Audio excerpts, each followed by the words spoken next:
अतिथि देवो भव।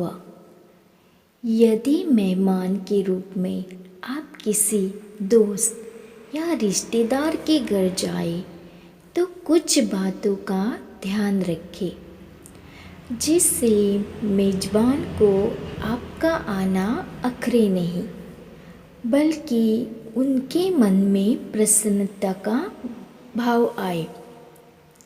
आपने अक्सर देखा होगा कि बहुत ऐसे मेहमान होते हैं जो कभी किसी के यहाँ जाते हैं तो मेजबान को उनका आना पसंद नहीं होता है। इसका मुख्य कारण, जब कोई किसी के घर आता है और सामने वाले के सुविधा का ख्याल नहीं रखता तो मेजबान को उसका आना ज़रूर खलता है।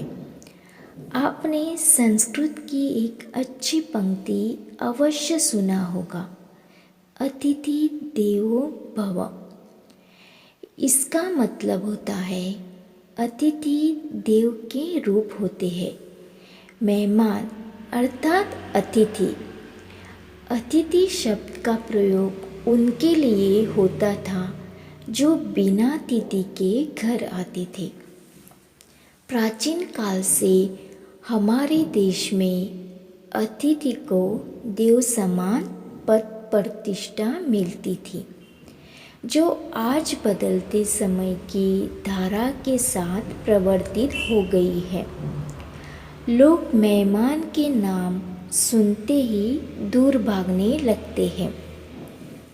आज के युग में मेहमानों के आचरण व व्यवहार में काफ़ी फर्क आ गया है, तो मेजबानों का बदलना कोई बड़ी बात नहीं।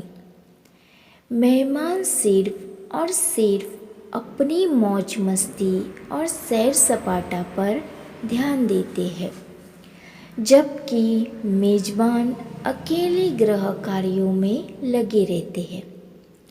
बहुत तो ऐसे होते हैं जो अपनी फरमाइश पर फरमाइशें करते रहते हैं। ऐसे में भला कौन नहीं परेशान होगा। यदि आप भी कहीं दोस्त, रिश्तेदार या अन्य किसी के यहाँ मेहमान के रूप में आप जाए तो इन बातों को अमल में ज़रूर लाए। पहला, जाने की पूर्व सूचना दे।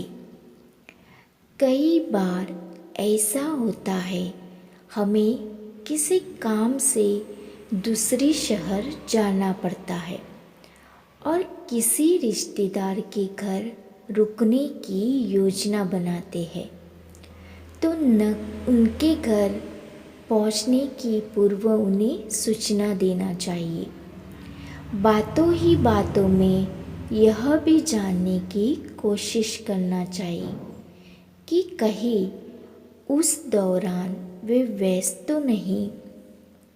मेहमान के रूप में आप अगर किसी के यहाँ बिना बताए जाते हैं तब ऐसा हो सकता है सामने वाले का अपना कोई प्लान हो। ऐसे में आपका ये सरप्राइज़ मेजबान को खुश नहीं करेगा। दूसरा, स्वयं व्यवस्था करके पहुँचे। मेजबान के शहर में पहुँचते ही साधन की व्यवस्था की विशेष ध्यान रखें। एयरपोर्ट, स्टेशन या बस स्टैंड तक गाड़ी लेकर आने को न कहे, स्वयं अपनी व्यवस्था करके पहुँचे। वापसी में भी अपनी व्यवस्था से ही लौटे। अगर सामने वाला व्यक्ति व्यस्त नहीं है तो वो आपको लेने या छोड़ने खुद आ सकता है, लेकिन अगर ऐसा संभव नहीं है तो उम्मीद न रखें। तीसरा, वाहन का उपयोग। मेहमान के रूप में आप खुद को शहर में नया बताकर अनावश्यक रूप से मेजबान को हर जगह साथ चलने का आग्रह न करें, न ही उनके वाहन आदि का उपयोग करें। आजकल ऑनलाइन रिक्शा या टैक्सी काफ़ी आसानी से मिल जाती है। कोशिश करें कि आपके कारण मेजबान को उनके कार्यालय वगैरह से छुट्टी न लेनी पड़े। चौथा, फरमाइशें न करें। सुबह उठकर संभव हो तो अपनी चाय कॉफ़ी स्वयं बना लें। खाने पीने को लेकर नखरे न करें, न ही बच्चों को करने दें। जैसे यदि भोजन में रोटी न बनी हो और आप उसकी मांग न कीजिए।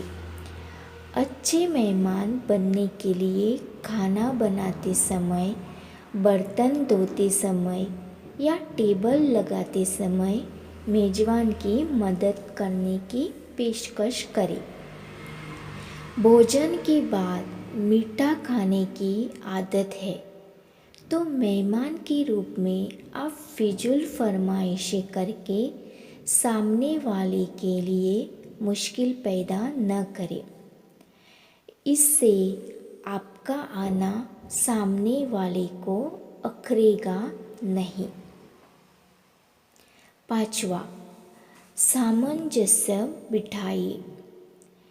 कुछ लोगों की आदत होती है कि वे देर रात तक टीवी देखते हैं या फिर मोबाइल चलाते हैं। दिन भर टीवी का रिमोट लेकर अपना मनपसंद चैनल देखते हैं। ऐसा करें, दूसरों की पसंद का भी ख्याल रखें।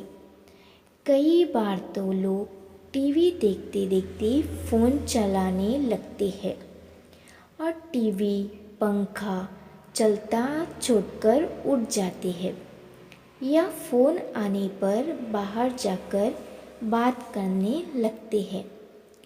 ऐसा करना गलत है। लाइट, पंखे, टीवी, गीज़र, एसी आदि खुले न छोड़ें। बाथरूम आदि का सलीके से उपयोग करें। बाथरूम संबंधित सभी कार्य सुबह जल्दी निपटा लें ताकि घर के बाकी सदस्यों को समस्या न हो। छठवां, काम से काम रखें। कुछ लोग अपनत्व जाहिर करने के लिए निजी बातें बताने लगते हैं। वह उम्मीद करते हैं कि सामने वाला व्यक्ति भी अपनी व्यक्तिगत बातें उनके साथ साझा करे। मेजबान की व्यक्तिगत व पारिवारिक बातों में दखल या सलाह मशविरा न दे। हो सकता है कि सामने वाले को ये पसंद न आए, इसलिए सामान्य बातचीत करें। ज़बरदस्ती निजी बातें जानने की कोशिश न करें। उपरोक्त सभी बातों का यदि ध्यान रखेंगे तो वाकई आप बहुत अच्छे मेहमान साबित होंगे और एक सुलझा हुआ रिश्ता मेजबान से बना पाएंगे।